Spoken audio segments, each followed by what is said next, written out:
Ilocana life here in Vero Beach, Florida.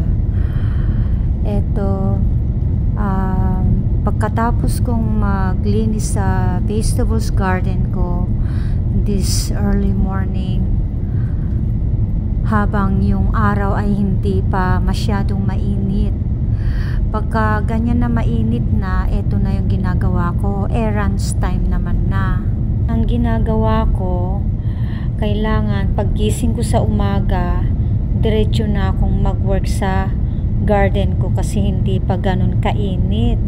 Hindi ko na kaya yung sobrang init. Kaya ang ginagawa ko, inaagahan ko. O kaya naman sa hapon din. Kaya lang sa hapon, madalas ngayon week na to ay nag-uulan. Kaya at saka kunting time lang yung panahon ko dahil pumapasok ako sa trabaho. Thank you for watching.